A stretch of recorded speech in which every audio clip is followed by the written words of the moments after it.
함께 요한복음 14장 27절 9월의 말씀을 암송하시면서 하나님 앞에 예배자로 나아가시겠습니다. 평안을 너희에게 끼치노니 곧 나의 평안을 너희에게 주노라. 내가 너희에게 주는 것은 세상이 주는 것과 같지 아니하니라. 너희는 마음에 근심하지도 말고 두려워하지도 말라. 아멘.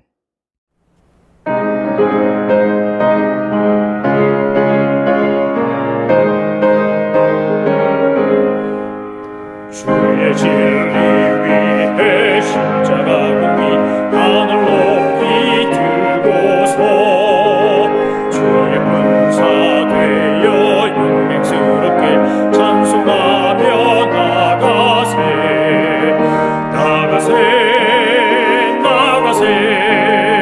주 예수만을 위하여 목숨까지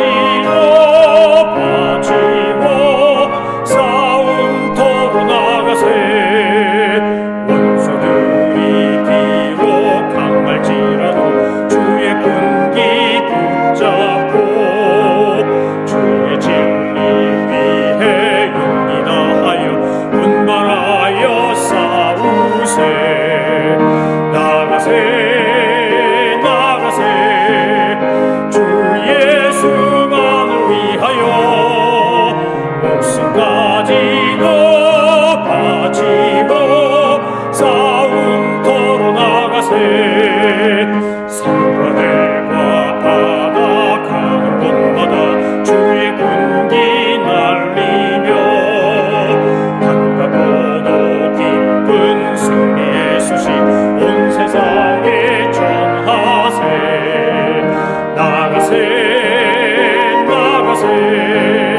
주 예수만을 위하여 목숨까지도 바치고 원수들은 이미 예수의 손에 하나없이 패하고 주의 군기만이 영광스럽게 온 위에 날리네 나가세 주 예수만을 위하여 목숨까지도 바치고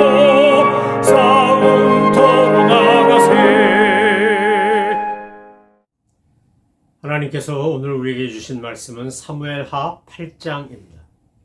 사무엘하 7장이 다윗 왕이 승승장구하며 태평성대를 누리는 가운데 하나님의 전을 짓고자 하는 멸망, 그리고 하나님이 나단의 신탁이라는 이름으로 알려진 다윗 왕가에 대한 너무나 복된 예언의 말씀을 담고 있다면, 그리고 그가 하나님 앞에 감사 기도를 드리며 하나님의 전 앞에 그 성막에서 다윗의 장막에서 예배하는 모습을 보여주고 있다면, 8장은 장면이 바뀌어서 이제 다윗 왕이 전쟁을 하는 이야기, 그리고 관리를 임명한 이야기가 나옵니다.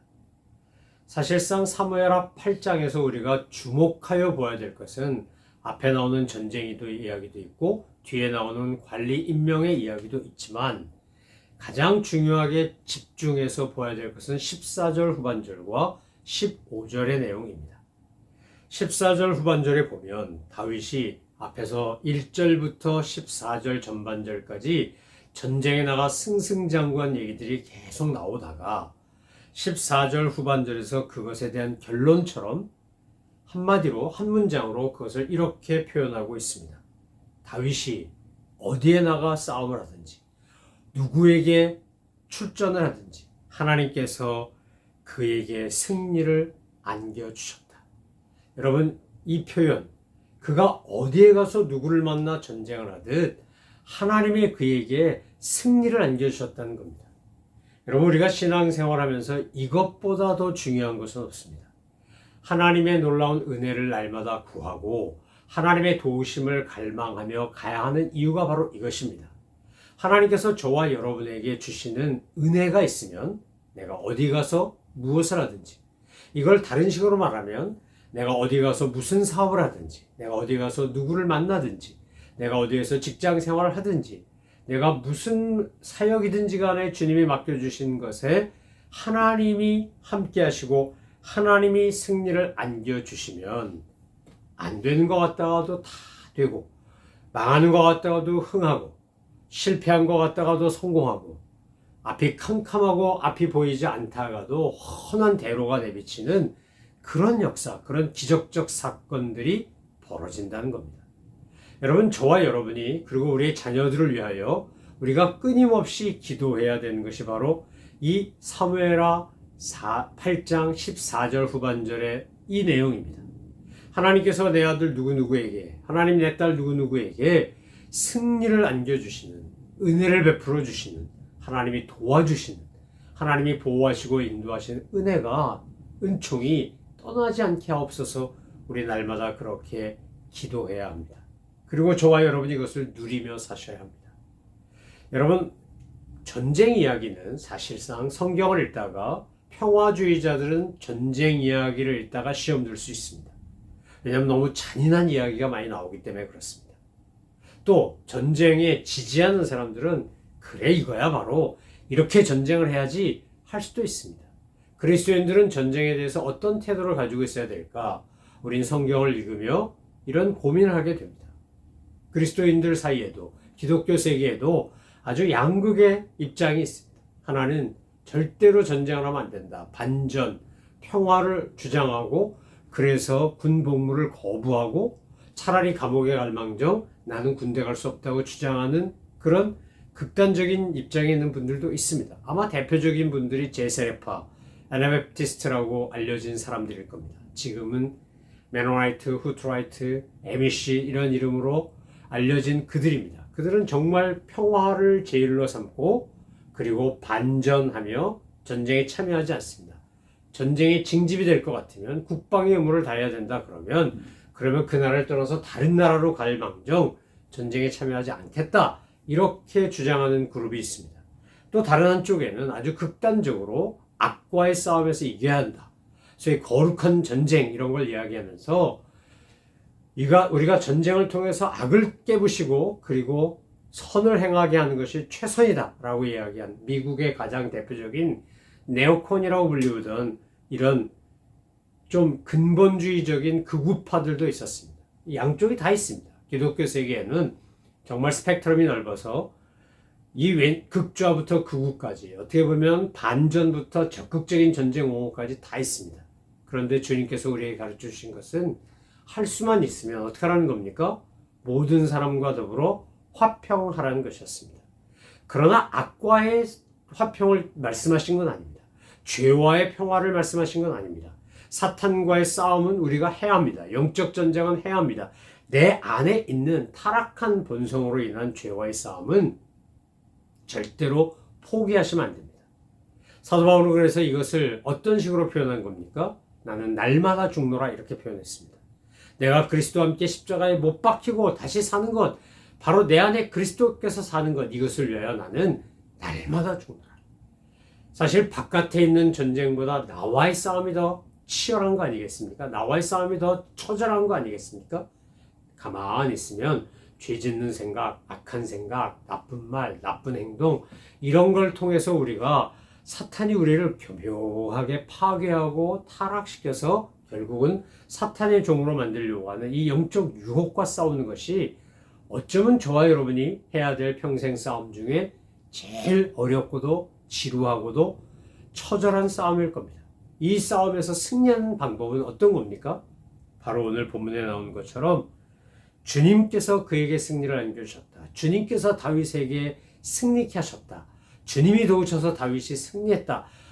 어떻게 번역하든지 간에 이렇게 표현되는 이 승리, 주님이 주시는 영적 승리, 주님이 주시는 진정한 평화, 이것이 있어야 우리가 어떤 전쟁을 치르든지 간에 이길 수 있다는 겁니다. 다윗은 왕이 되고 태평성대가 되고 승승장구하자 세력을 떨치기 시작합니다. 여러분, 우리가 알고 있는 위대한 인물이라고 흔히 말하는 사람들이 공통적인 것은 정복왕이었습니다. 영토를 넓히고 전쟁을 하고 그러면서 어떤 강성한 나라를 만들어가는 역할을 한 거 아닙니까? 우리가 뭐 광개토대왕도 얘기하고 알렉산더도 얘기하고 나폴레옹도 얘기하고 뭐 여러 가지 대영 제국도 얘기하고 하지만 그들은 다 한마디로 말하면 자기네 나라의 영토를 확장하고 세력을 확장하는 겁니다. 다윗도 예외가 아니었습니다. 통일 이스라엘의 왕이 돼서 그가 훗날 솔로몬에 의하여 가장 최정점을 이루던 강력한 나라를 다윗이 만들어낸 겁니다. 그런데 이렇게 한 것은 하나님께서 출애굽할 때 이스라엘 백성들에게 약속하신 저 가나안 땅을 너희에게 주겠다고 하는 그 약속의 말씀을 붙잡고 하나님의 약속을 성취하고자 하는 다윗의 나름대로의 노력이고 헌신이었다고 할 수 있습니다. 그래서 다윗 시대가 되었을 때 비로소 하나님이 아브라함부터 시작하여 약속하셨던 그 약속의 땅 가나안 땅을 모두 정복하는 이야기가 나옵니다. 지금도 이스라엘의 국기가 다윗의 별입니다. 그만큼 다윗이라는 인물이 가진 영향력은 정말 지대합니다. 그런데 이 다윗이 그런 전쟁을 하는 동안에 뭐 했다는 겁니까?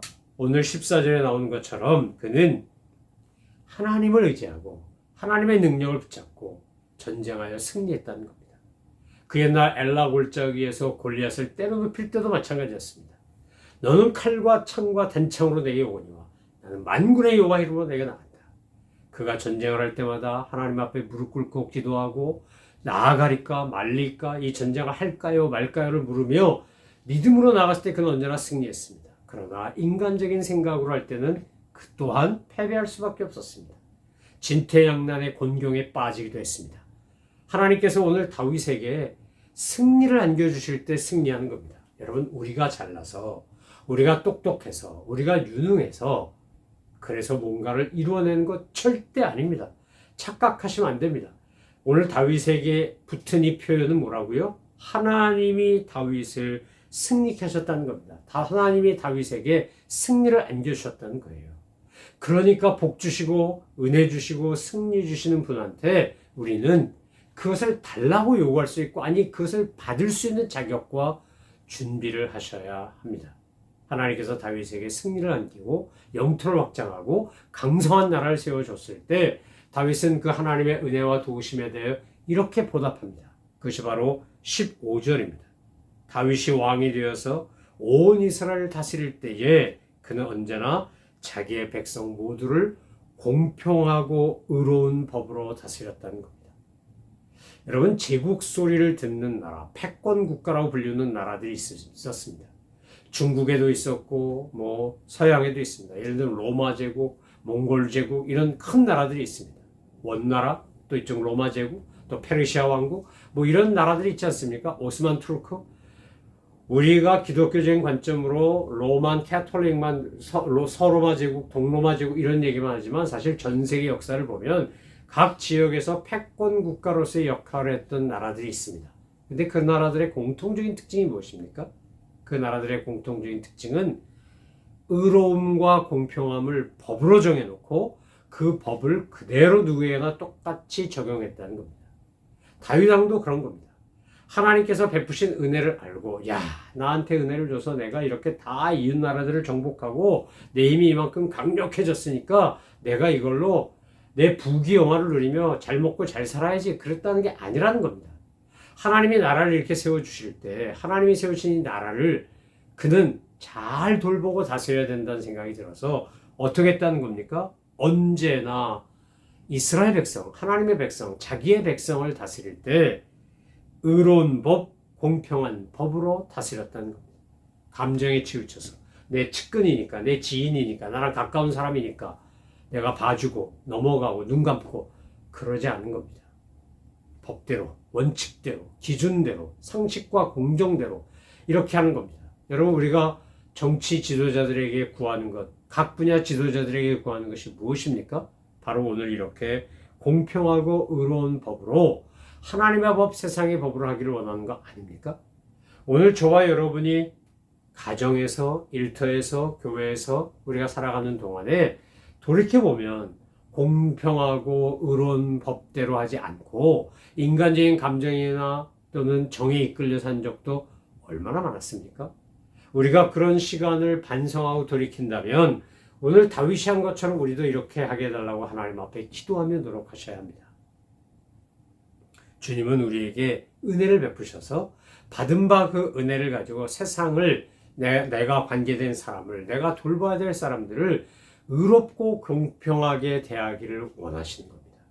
세상에 많은 분들이 좌절하고 분노하고 저항하는 이유는 그것에 공평함이 사라졌기 때문이고 의로움이 사라졌기 때문입니다. 차별하고 억제하고 배타하고 제외시키고 왕따하고 이러는 것 통해서 사람들은 상처를 받고 어려움을 당합니다. 여러분, 문제가 있는 사람 중에 크게 두 가지 유형이 있다지요. 하나는 사이코패스가 있고 또 하나는 소시오패스가 있답니다. 사실 사이코패스는 겉으로는 금세 아는데 소시오패스는 한참 관찰해봐야 알 수 있답니다. 그 소시오패스 같은 사람들이 의외로 많은 게 현대사회라고 합니다. 4명 중에 1명이 소시오패스가 될 가능성이 높다고 하는 게 현대 사회심리학자들의 연구 결과입니다. 그러면 그 통계 자료를 보면서 우리가 스스로에게 질문해 봐야 됩니다. 혹시 내가 지금 소시오패스 같은 태도나 자세나 삶을 살아가는 건 아닐까? 여러분, 그래서 우리에게 중요한 게 물음표입니다. 물음표. 어떤 분이 굉장히 못된 상사가 아주 괴롭히는데 그 팀장이라고 하는 사람 앞에 한 분만, 다른 팀원들은 다 불만하고 불평하고 비난하고 이러는데 한 분만 이렇게 대했답니다. 이렇게요. 팀장님, 무슨 안 좋은 일이 있으세요? 기분 나쁜 일이 있으셨어요? 뭐가 힘드세요? 뭐가 어렵나요? 처음에는 그 팀장이 그 팀원을 보고 이런 건방진 이러고 막 화를 냈답니다. 그런데 그 사람 변함없이 그렇게 대했다는 거예요. 당신이 지금 앱노멀하게 하는데 지금 좀 이상한데 당신 마음이 상해서 그런 거 아닌가? 혹시 무슨 어려운 일이 있어서 그런 거 아닌가? 괴로워서 그런 거 아닌가? 뭐가 잘 안 돼서 그런 거 아닌가? 라고 상대방이 배려하는 마음으로 질문을 해보니까 이 팀장이 바뀌더라는 거예요. 직장 생활하면서 논문을 쓰고 발표하고 전문가가 된 분이 하신 말씀이에요. 제가 그 강의를 듣다가 그렇구나 라는 깨달음을 얻었어요. 여러분, 공평과 의로운 법이라는 게 뭘까요? 우리말에 역지사지라는 말이 있지 않습니까? 입장 바꿔놓고 생각하기, 입장 바꿔놓고 생각해 보는 거예요. 저 사람이라면 어떻게 됐을까? 내가 저 사람이라면 어떻게 됐을까? 내가 저 입장이라면 어떻게 됐을까? 여러분, 다윗 왕은 바로 하나님이 주신 은혜를 가지고 공평무사하게 불의하지 않고 의롭게 백성들을 이끄는 일에 전념한 겁니다. 이것이 은혜를 입은 자가 보여주는 성숙한 모습이라고 할 수 있어요. 사랑하는 성도 여러분, 저와 여러분이 하나님 앞에 구해야 될 게 이 두 가지예요. 하나는 하나님이 주시는 승리, 하나님이 주시는 은혜, 하나님이 도우시는 그 도움으로 날마다 영적 승리를 하며 살아가는 저희들 되게 없어서 이렇게 기도하시는 거고요. 두 번째는 그렇게 은혜를 받았기 때문에 우리가 하나님의 은혜에 보답하면서 공평하고 의로운 주님의 사람으로 청지기로 살아가게 해달라고 간구하고 그렇게 살아가시는 우리 모든 믿음의 식구들 되시기를 소망하며 축원합니다. 기도하겠습니다. 하나님 아버지, 주님께서 다윗에게 승리를 안겨주셨기에 다윗 왕은 전쟁에서 승리할 수 있었습니다.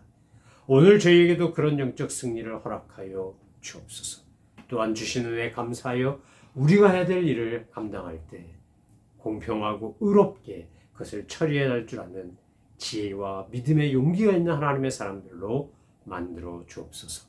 감사드리며 예수 그리스도의 이름으로 기도 올려옵나이다. 아멘. 하늘에 계신 우리 아버지, 아버지의 이름을 거룩하게 하시며 아버지의 나라가 오게 하시며 아버지의 뜻이 하늘에서와 같이 땅에서도 이루어지게 하소서. 오늘 우리에게 일용할 양식을 주시고 우리가 우리에게 잘못한 사람을 용서하여 준 것 같이 우리 죄를 용서하여 주시고 우리를 시험에 빠지지 않게 하시고 악에서 구하소서. 나라와 권능과 영광이 영원히 아버지의 것입니다. 아멘.